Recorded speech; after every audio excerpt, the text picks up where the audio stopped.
incorporar ninguém. Qual que é a tua visão? Você tá rindo, meu irmão? Isso aconteceu comigo, tá? Você comprou pra já também? Isso aconteceu comigo. Logo quando comecei, né? Entrei para a corrente mediúnica, tinha uma guia simples. Falei, não, os guias que me acompanham merecem o melhor. Entendi. Fui lá, comprei de Xangô, de Oxum, e fui comprando. Mini Brajá, né? Antigo pai, muito bondoso, viu aquilo e pensou, calma, no momento certo ele vai ter a resposta. Comprei um cachimbo, né, Pai Benedito, e eu fui na loja, tinha lá na vitrine uns 15 cachimbos. Eu fui no mais caro. Falei, nossa, esse daqui, ele vai ficar feliz da vida. Comprei, levei para casa, fui consagrar, né? Na minha falta de experiência, na minha falta de maturidade, falei, bom, eu vou acender aqui, vou colocar o fumo no cachimbo, vou acender, vou consagrar ele. Para que eu fiz isso? Quase morri engasgado. Não tenho vergonha nenhuma de compartilhar isso com vocês. E quando ele veio, num trabalho que ele veio, ele falou, eu não uso cachimbo. Eu uso pito de palha, só isso. Você não tinha nem perguntado. Não sabia, tinha perguntado, sabe? Aquela coisa, nossa, eu levo isto ou levo isto? Não, vou levar o mais bonito, porque ele vai gostar. Mas quem estava gostando era o Wellington. O ego do Wellington. O ego do Wellington, entendeu? O ego do Wellington. E ele queria só um cigarro de Ele palha. só queria um simples cigarro de palha. Comparado ao valor do cachimbo que eu paguei, nossa. E o que você fez com esse cachimbo? Esse cachimbo eu deixei na minha casa por muito tempo, tá? Como ele já não quis esse cachimbo.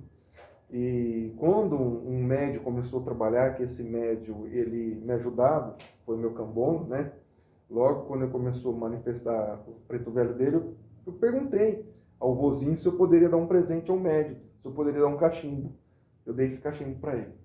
E ele aceitou. Eu acho interessante você falar isso para vocês verem que a Umbanda é uma religião simples. É uma religião simples. Então, quando você vê com um preto velho, o preto velho ele não quer o mais caro, mas ele pode até querer o mais caro que você pode dar através do seu coração. O mais caro do quê? Daquela felicidade. Gente, eu não tenho condições de comprar um cachimbo de R$50. Eu vou lá e compro um cachimbo de 5, de 10. Mas a minha felicidade, o amor é tanto que eu tenho certeza absoluta que o seu preto velho vai ficar muito mais satisfeito se você for lá e comprar um cachimbo de R$500. Foi o que aconteceu comigo. O meu ego, a minha vaidade falou alto e não foi o que funcionou. Entendi. Não foi o que funcionou. E assim aconteceu com as guias também, tá? E depois que você montou, você saiu da tua casa, você ficou quanto tempo no seu desenvolvimento, depois você incorporou, recebeu as suas entidades para montar a sua casa? Quanto tempo foi isso? Depois que eu desliguei do antigo centro, é isso a pergunta? Não, eu falo assim, do início do seu desenvolvimento, quando você entrou na Umbanda, até você montar a sua casa, você passaram-se quanto tempo nisso aí? Gustavo, desde quando eu voltei para Umbanda lá e até chegar na minha casa, isso chegou há uns 5 anos por aí. 5 anos. De 5 a quase 6. Entendi. Tá? E deixa eu te fazer uma pergunta, Hélio, que eu acho muito interessante. Quando você começou o seu desenvolvimento mediúnico, você passou para a sua casa, você acha importante as pessoas, quando forem abrir trabalho, ter a bênção do sacerdote? Isso é uma pergunta, né? Isso é uma pergunta, isso vai muito da opinião. O respeito, né? Na nossa pequena casa, na nossa pequena corrente, né? Primeiro eu peço a bênção aos filhos, né? E, sequentemente, os filhos pedem a bênção ao dirigente. Mas parte de mim pedir a bênção, né? Como eu saudei você aqui, saudei seus guias, seus orixás, é o mesmo rito que nós fazemos na nossa casa. Eu acho que quando as bênçãos se emanam, né? Se cruzam, a energia é maior. Independente se vem de mim ou se vem daquilo, aquele respeito, aquela comunhão, aquela confraternização, eu acho que aumenta a vibração, a energia ali, Gustavo. Mas uma coisa que eu falo é o seguinte, Wellington. Deixa eu pegar um café para você aqui. Por favor. Quando você está fazendo parte de uma casa e você resolve sair daquela casa para montar a sua, você acha que é importante você além do desligamento que você vai ter que pedir da casa, pedir a bênção e a autorização Obrigado. daquele sacerdote? Ah, com certeza, Gustavo, com certeza. Da mesma forma carinhosa que um dia nós fomos recebidos, né? Pela mesma forma carinhosa nós deixaremos essa casa, deixaremos o espaço físico, mas as recordações, a energia nós traz no coração, Entendi. né? Como um dia foi me dada a oportunidade de trabalhar nesta casa ou nas casas que eu passei, também no meu desligamento, pedi a bênção, sim, agradeci pela oportunidade, pela paciência, tá? Pela paciência que tiveram comigo, porque eu acho que eu mais... Peraí só um pouquinho, Wellington. Peraí, pessoal. Não, tá tudo certo aqui. Pode ir. Porque eu acho que eu mais atrapalhei do que ajudei, tá? Mas sim, Gustavo, sempre pedi a bênção, tá? Eu sempre pedi a bênção, agradeci a oportunidade. E como um filho pede a bênção ao pai e sai da casa do pai para constituir família, foi assim que eu fiz, Gustavo. Eu acho importante, sim, essa maneira de se expressar gratidão, Gustavo. Quais foram as maiores dificuldades que você teve de você sair de uma casa e você se tornar um sacerdote espiritual? Que eu acredito que tem alguma diferença, né? Deixar de ser filho para ser pai. Como tem, Gustavo? Como eu dei o exemplo lá atrás da bicicleta, que tira as rodinhas e teu pai não está mais segurando no banco, que você precisa caminhar, o frio dá frio na barriga, as pernas tremem, né? Quando estava na antiga casa, eu fazia parte da corrente. Mas quando nós assumimos uma casa, é o Wellington e a companheira do Wellington que está ali. Para se sair certo, sair errado, é eles que estão no comando, né, dirigindo aqui. E também dificuldade financeira, Gustavo, tá? Que é difícil, né? É difícil. Lá nós pagávamos uma mensalidade, mas quando você assume uma casa, até começar a vir pessoas que te apoiam, te ajudam, pode demorar um pouco. E todo trabalho, existe um determinado custo. Alguns trabalhos você vai gastar um pouco mais, outro vai gastar um pouco menos. Um exemplo, olha o teu congá, como que ele é, além de ser lindo, ele é repleto. Então imagina se você for firmar uma vela para cada orixá, tá? Aí você vai firmar uma vela para cada entidade sua. Aí tem mais a tronqueira, né? Tem mais a porteira, aí tem mais as bebidas. Existe um valor, existe um custo, tá? E todo trabalho tem um custo. Não tem como. E uma coisa que eu falo para vocês também, pessoal, mediante ao que o meu amigo e irmão Wellington está falando, quando vocês forem visitar uma casa e vocês têm condição, gente, não custa, leva aí meio quilo de café, leva aí 1 quilinho de vela, ou pode ser aquelas velas do mercado mesmo, leva um pacotinho de vela, porque é muito difícil. Por mais que o caboclo das 7 encruzilhadas falou que a responsabilidade de manter um terreiro é do sacerdote e dos filhos de fé, a gente tem que entender que a luz tem gasto, o papel higiênico tem gasto, tudo tem gasto numa casa. Manutenção da casa. E outra coisa que eu acho bem interessante de perguntar para você, meu irmão, é sobre a mensalidade. Existem muitas pessoas que quando você vai cobrar a mensalidade ou você impõe a mensalidade no terreiro, as pessoas chegam e falam: a Umbanda é paz, amor e caridade e você está me cobrando a mensalidade. Você acha que a mensalidade é importante ou não? E como que é importante, Gustavo? Como que é importante? Porque fica pesado, tá? Falo por mim, pela minha companheira, apesar da nossa casa ser pequena, tá? Mas nós estamos hoje numa área residencial, a gente usa um pequeno espaço desta casa, nós montamos lá a nossa egira, né? Tem custo, como você disse, é energia, é água, é o cafezinho, é o copinho, né? São as velas, a bebida, o cigarro. E outra, quantas velas que já foram distribuídas para consulente que vem aqui? Consulente vem aqui, às vezes o caboclo ou a entidade fala: ó, essa aqui você vai acender para Xangô, essa outra aqui é para Ogum e essa outra aqui é para Iemanjá. Então tem custo sim, e é muito importante que a corrente, se tiver condições, né, ajude a manter os trabalhos dessa casa. Porque uma coisa, igual você está falando, os filhos de fé chegam no terreiro, está tudo pronto, mas numa casa, dependendo da casa, você precisa de incenso, sim. Você precisa de defumadores, você precisa do fumo para o cachimbo, você precisa de charuto, pinga, uísque, qualquer coisa que seja, E tudo isso gera um custo. Gera um custo. Então, se vocês não ajudam a manter aquele espaço sagrado para justamente desenvolver a mediunidade, o como que fica? Mas uma coisa que eu acho muito interessante, Wellington, como a gente está falando de mediunidade, de cobrança da mensalidade, o como que você vê dentro da Umbanda as pessoas cobrarem atendimentos? Você chega numa gira para ser atendido aqui a 5, 10, 15, 20, ou seja. Eu acredito que toda casa tem custo. Toda casa. A manutenção da casa tem custo. Mas a Umbanda, para se atender às pessoas, na minha humilde opinião, não deve ser cobrada, né? Assim como uma vez questionado a Pedro, de graça, eu recebi, de graça eu darei, né? Pedro Apóstolo. Eu acredito, Gustavo, não critico quem faz uso da cobrança, mas eu não cobro e não cobraria, Gustavo. Entendi.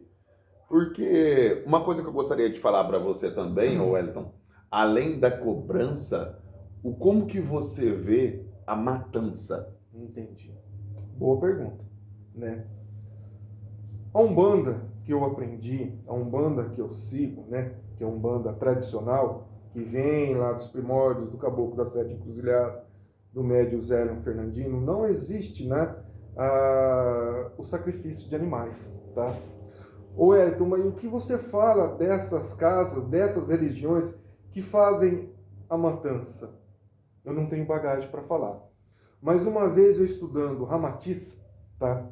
O médium, na hora de questionar Ramatiz, perguntou a Ramatiz o que ele achava, né? Qual que era a opinião dele da espiritualidade superior, as casas e os dirigentes que fazem o sacrifício de animais. A pergunta dele, além de sábia e direta, foi muito curta. Ele disse, ele voltou a pergunta ao médium: se você ainda é carnívoro, como você pode criticar o irmão que está do outro lado, que ainda está pegado ao vício da matéria da carne? Então, aquilo, Gustavo, me serviu como uma luva. Eu fazia esse questionamento, mas aquilo me serviu como uma luva. Eu falei, Wellington, não critica, tá? Se você come carne ainda, não critica aquele que ainda está do outro lado, está pegado também ao vício da matéria da carne, desse ectoplasma, dessa energia do animal sacrificado. Não critica, não. Se você ainda come carne, talvez um dia que você deixar de comer carne, você tenha bagagem para falar alguma coisa do seu irmão. E você acha que essas casas que cobram, as casas que trabalham com amarração, as casas que trabalham com matança, você acredita que essas casas ainda têm um grande respaldo da espiritualidade positiva? É uma pergunta difícil de responder, viu, meu irmão? Bom, mas vamos tentar, né? Na minha humilde opinião, não trago a razão, não trago a verdade, a opinião do Wellington. Eu acredito que não, Gustavo. Eu acredito que não, tá? Porque quando a gente fala amarração, nós estamos querendo já interferir no livre-arbítrio da outra pessoa. Entendi. Né? Eu acho que Mestre Jesus, através da doutrina espírita e dos estudos, fala o seguinte: nós temos o livre-arbítrio aqui encarnado e no plano espiritual também, né? Ninguém tem o direito de interferir no livre-arbítrio do outra pessoa. Então, uma casa que compactua com isso, os dirigentes, os médios, será que não está traindo um karma daquela pessoa para si? Será que não vai responder isso em vida? Ou também quando desencarnar? O que você acha que estão esperando eles lá? Entendi. Tive a oportunidade, se você me permite, de estudar um livro, né, de Rubens Saraceni, chama O Guardião da Meia-Noite, tá bom? Convido a todos que ainda não leram e querem conhecer um pouquinho da história do Exu, né, Guardião da Meia-Noite. E ele explica, né, no decorrer do livro, os dirigentes que usavam o nome de senhores Exus e senhoras Pombogira para fazer esse mal. Nada tinha a ver com os espíritos de luz, que é os senhores Exus e senhoras Pombogira, mas usavam o nome. E quando desencarnaram, aquele que foi usado o nome veio cobrar. Falou, opa, vem cá, você usou meu nome para interferir nisso. A parada agora é comigo. Vamos resolver. A parada é comigo. como disse Mestre Jesus, muitos prodígios serão feitos no meu nome, mas nada tem a ver comigo, a parada agora é comigo. Entendi. Uma coisa que eu gostei muito que você falou foi sobre Rubens Saraceni. Qual que é a sua visão sobre curso de magia? Excelente pergunta também. Hoje você tá afiado, hein, meu amigo? Tá? Isso não foi combinado, viu, pessoal? Não tem nada de combinado aqui não, pessoal. Ele fez duas, três perguntas antes aqui, acho que só para eu acreditar. Falou, agora eu pego esse galegão aqui, tá? Estudei alguns livros de Rubens Saraceni, tá? Mas para mim não serve, tá? Para mim não serve. O mago, né? Se tornar um mago, alta magia. Eu prefiro que os benfeitores que trabalham comigo, Gustavo, deixe eles manipular, precisar abrir portal, limpeza de chakras, deixa com eles. Que eu não tenho essa bagagem, eu não tenho. Também não tenho curiosidade em aprender. Então, para mim, não serve. Respeito, né, os nossos irmãos que compactuam da Umbanda Sagrada, da Umbanda de Rubens Saraceni, tem todo o meu respeito, todo o meu carinho, toda a minha dedicação. Mas para o Wellington, não serve. Eu acho até interessante você falar isso, de deixar as entidades fazerem os seus trabalhos espirituais da forma que eles sentirem no coração. Eu acho muito bacana isso aí, porque, Gustavo, você é a favor do curso de magia? Meus irmãos, eu não tenho nada contra curso algum. Eu acho que todo conhecimento é válido, desde que você saiba utilizar aquilo para o bem. Ponto. Quem sou eu para falar que um curso de magia é ruim, ajudando as outras pessoas? Só que o problema é que determinadas pessoas que fazem um curso de magia, a pessoa já acha que ele é mago. Ele já acha que ele vai fazer o sim-salabim e vai resolver tudo. Eu acredito que antes de você querer fazer um curso de magia, você tem que aprender, no mínimo, a incorporar. Mas incorporar não é os seus guias espirituais. É a responsabilidade, é o amor, a fé e a dedicação da nossa amada e querida Umbanda. A partir do momento que você aprende isso, aí sim, você pode fazer o que você quiser. Sim. Mas outra coisa também, Wellington, que eu acho muito interessante de estar perguntando, muito obrigado, que assim seja, perguntando para todas as pessoas que fazem parte. Caboclo das Sete Encruzilhadas falava que o problema do médium homem é a médium mulher e o problema da médium mulher é o médium homem. Como que você vê isso hoje nos terreiros de Umbanda? Você acredita que precisa dessa separação do homem e da mulher? Pode deixar todo mundo junto? Qual que é o maior problema? Eu acho que ele esteve e está correto até hoje, Gustavo, tá? Eu acho que ele esteve e está correto até hoje, tá? Não sendo machista, não sendo preconceituoso, e não querendo fazer separação, mas pode dar problema, tá? Principalmente, falo de mim, tá? Como eu disse, acredito que mais de 90% dos médios traz a consciência, sim, e o médium pode, em algum momento, cair em vaidade e colocar a carroça na frente dos bois. Entendi. Relacionamento dentro de terreiro. Relacionamento dentro de terreiro também é complicado. Por quê? Complicado. Porque, veja bem, né? Isso trago lá de onde eu passei, lá da igreja evangélica, né? Ninguém quer fazer, ninguém quer sofrer. Ninguém quer sofrer. E ninguém quer que faça, né? Ninguém quer prejudicar uma pessoa, mas vamos supor que na casa do Gustavo, aqui na casa do Gustavo, tem um médium, né, um moço, e tem uma médium moça que são excelentes. E eles começam a ter um relacionamento, tá? Passa um tempo, os dois venham terminar esse relacionamento. Passa um tempo, venha terminar esse relacionamento. Talvez os dois podem permanecer na casa, mas talvez algum desses dois pode, talvez por pirraça, por vaidade, ter um outro relacionamento com uma outra pessoa. Eu ficaria desconfortante com isso, Gustavo. Eu ficaria. Talvez você corre o risco de perder dois excelentes trabalhadores, tá? Dois excelentes trabalhadores. E quando já vem o casal? O casal já veio para sua casa em casal. Agora, quando começa o relacionamento dentro da casa, e depois uma questão de talvez incompatibilidade venha terminar esse relacionamento, fica meio estranho, tá?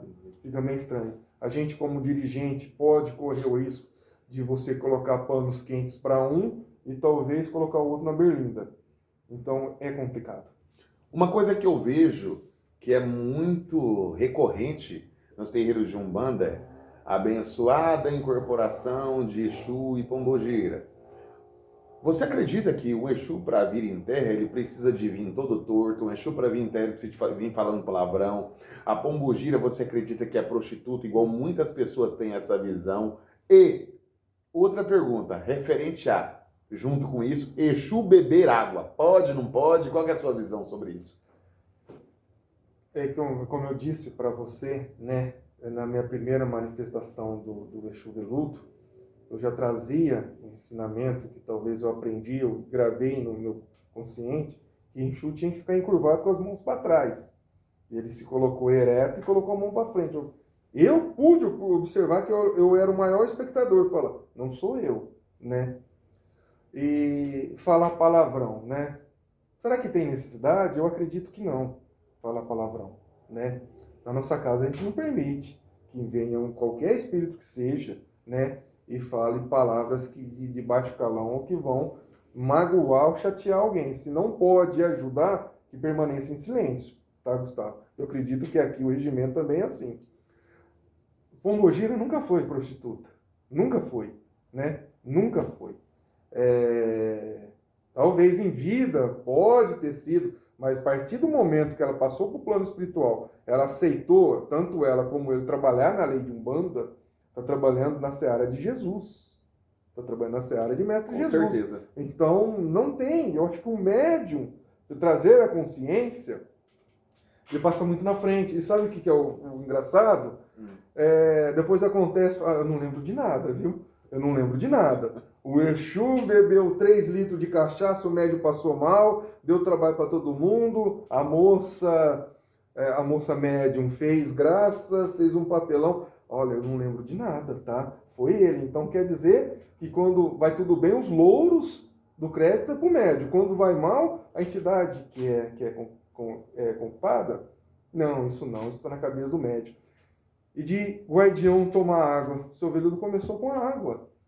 E foi criticado. Foi criticado. Muitos passavam por você ter consciência, mas aqui não tem Exu. Não está tomando marafa, não está tomando conhaque, não está tomando água. Aqui não tem Exu. Só para você entender, né? Eu já passei por muito dessa situação. Um dos Exus que trabalham comigo chegou num terreiro que eu fiz parte e ele pediu um copo de água. As pessoas quase negaram água para ele. Você já pensou? Aí ele pegou e ficaram olhando ali e eu muito acanhado. Eu falei, gente, eu não tô incorporado. E eu nunca fui de tomar, eu não bebo nada de álcool, não tomo nada de bebida alcoólica. E ele falou que era água. Eu falei, gente de Deus, mas eu não tô nem com sede. Eu fiquei pensando comigo, por que que eu quero beber água? Porque eu não ia causar esse constrangimento para mim, porque é chato as outras pessoas ficarem ali te olhando. E vinha só na minha cabeça, eu vou beber água e ponto. Você entendeu? E eu acho muito interessante essa visão de duas pessoas, igual no meu caso e no seu, falando dessas coisas para as pessoas começarem a entender, porque existem... Pessoal, o seu corpo tem quantos por cento de água? O porquê que o Exu não pode utilizar água para fazer um descarrego, para fazer uma purificação, para energizar o seu corpo? O porquê isso não pode? Então eu vejo que as pessoas estão muito limitadas ainda naqueles conhecimentos arcaicos, e muitas das vezes, não é sempre, daqueles conhecimentos antigos. O pai de santo ali, ele aprendeu que Exu tem que vir furando um buraco de tatu, e Pombogira tem que vir rodando igual um peão, Sim. E eu não concordo com isso. Outra coisa que eu acho interessante, Wellington, no desenvolvimento mediúnico, você girar o médium, você acha correto, você não acha? Gustavo, eu nunca gostei disso, tá? Já vi alguns médios sendo girados. Eu fico pensando, a pessoa ali, ela pode ser portadora de labirintite. Se esse médium cair no chão e machucar, de quem vai ser a responsabilidade? Então, não vejo esta necessidade.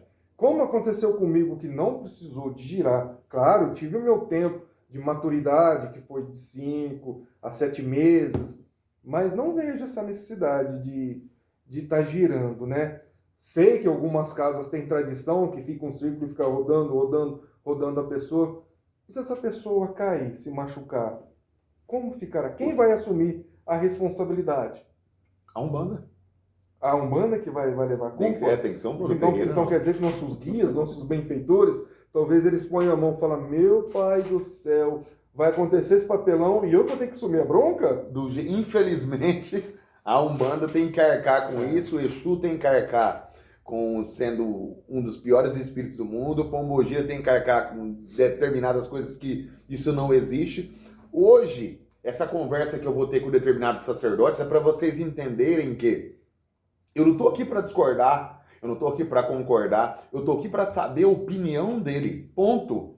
Isso aqui é para mim saber a opinião de determinados sacerdotes, então seja ele da Umbanda, da Quimbanda, do Candomblé, do Espiritismo, joga carta, tarô, búzio, qualquer coisa. Se vocês quiserem aparecer, se quiserem que eu entreviste vocês, é só entrar em contato comigo. O telefone é 17 99143 7770. Só que, pessoal, eu já vou falar para vocês, a pessoa que não é sacerdote, a pessoa que está desenvolvendo e vai querer entrevistar, eu não vou fazer isso, tá bom? E, Wellington, deixa eu te fazer uma pergunta, que isso é um problema gigantesco.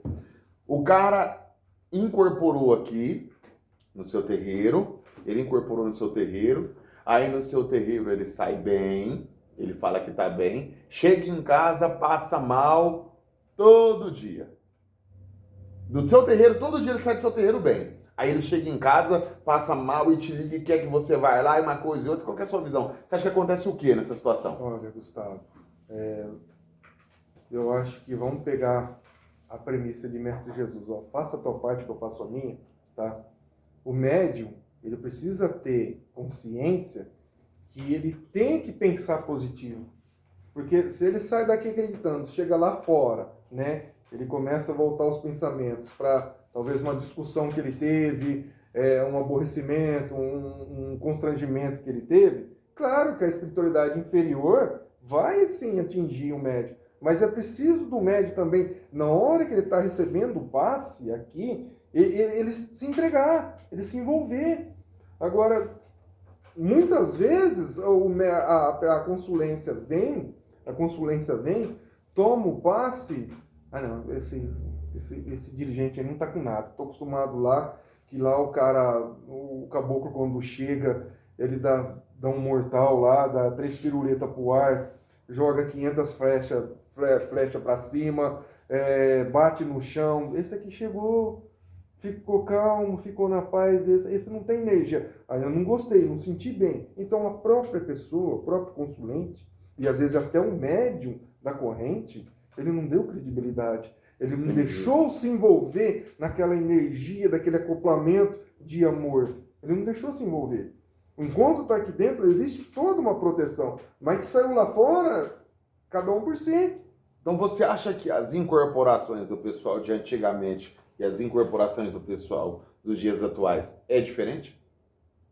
É diferente. Eu acredito que sim. Você acha que a diferença maior está no quê? Eu acredito, Gustavo, que no passado, lá no passado, né, nós estamos falando de 113 anos de Umbanda, né? Vai fazer 113 anos esse ano, né? Então vamos pegar 100 anos atrás. Talvez a incorporação, ela precisava ser mais brusca, né? A gente já estudou relatos de espíritos que passavam em carvão em brasa para mostrar para as pessoas, para consulente, que ali realmente existia um espírito. Que espírito, às vezes, né, seja algum que estava incorporado, e não era espírito zombeteiro, não. O espírito precisava mostrar para as pessoas que ele existia algo maior, além do corpo físico que eles viam. Então, existia uma incorporação mais brusca, uma incorporação mais, vamos falar assim, mais forte.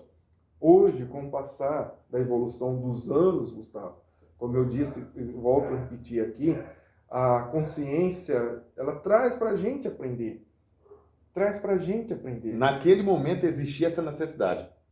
Existia, Gustavo. Existia. Tá? Naquele momento era uma coisa nova, porque a Umbanda praticamente surgiu num centro espírita, né? Num centro kardecista em Niterói, quando manifestou o caboclo, e ali não foi dada oportunidade para ele. E depois que ele montou a casa e vieram outros médios, e depois veio outras casas de Umbanda, mesmo que não saiu da casa de Zélio, né? As pessoas precisavam ver aquilo como uma coisa que não era normal. Opa, pera ali não está o Hélito, não está o Gustavo. Realmente tem uma força superior ali. Hoje não, Gustavo. Hoje eu acredito que não precisa mais disso. Trabalho com um baiano que pega fogo na mão. Pega fogo na mão, né? Pega fogo na mão, faz os passes dele. O Hélito faz isso? Jamais. Como diz minha companheira, a Sandra, diz que eu sou... ainda bem que a xícara aqui é de louça, porque quando vem na xícara quente, eu começo falando assim, tá vendo a frescura? O Pai Benedito pega e joga café quente na mão para benzer. Você fica aí nessa frescura.